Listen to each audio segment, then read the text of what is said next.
ഒരുപക്ഷെ നമ്മുടെ ലോകത്തിൻ്റെ ചരിത്രത്തിൽ ആദ്യമായിട്ടാകാം ബേത്ലഹേമിൽ ഇത്തവണ ആഘോഷങ്ങളില്ല. അവിടെ ക്രിസ്മസ് ട്രീ ഇല്ല, ആഘോഷമില്ല.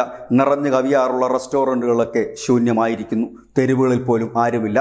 എന്തുകൊണ്ടിത് സംഭവിച്ചു എന്ന് ചോദിച്ചാൽ കഴിഞ്ഞ കുറേ നാളുകളായി തുടരുന്ന ഇസ്രയേൽ ഹമാസ് പോരാട്ടങ്ങളുടെ ബാക്കി പത്രമാണിത്.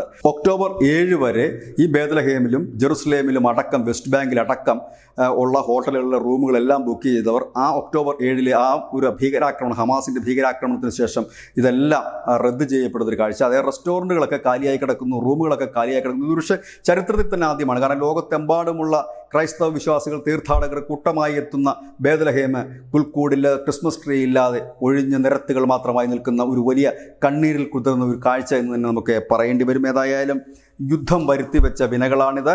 ജെറുസലേം പട്ടണത്തിന് തൊട്ടടുത്ത് തന്നെയാണ് സ്ഥിതി ചെയ്യുന്ന ബേത്ലഹേം. ഒപ്പം തന്നെ വെസ്റ്റ് ബാങ്കിന് അടുത്താണ്, പാലസ്തീൻ നഗരമാണ് ഇത്. ഏതായാലും ഈ തെക്കൻ ഗാസയിലടക്കം ഈ ഇസ്രായേൽ ആക്രമണം ശക്തി കൂട്ടുമ്പോൾ തന്നെയാണ് കുറേ ഇഷ്ടിക കൂമ്പാരങ്ങൾക്ക് ഇടയിലൂടെ ക്രിസ്മസ് ആഘോഷിക്കാൻ തങ്ങളില്ല എന്ന് തീർത്ഥാടകരും കരുതുന്നു. കാരണം അവർക്ക് ഭയമാണ് ഇവിടെ എത്തുക എന്നുള്ളത് വളരെ റിസ്ക് എടുക്കുന്ന ഒരു കാര്യമാണ്. അതുകൊണ്ട് തന്നെ അങ്ങോട്ടേക്കില്ല. ഏതായാലും ഒരുപക്ഷെ ലോക ചരിത്രത്തിൽ തന്നെ ആദ്യമായിട്ടായിരിക്കും ആഘോഷങ്ങളില്ലാതെ ബേത്ലഹേം ഇത്തവണ ക്രിസ്തുമസ് ആഘോഷിച്ചത്. News desk, news India Malayalam.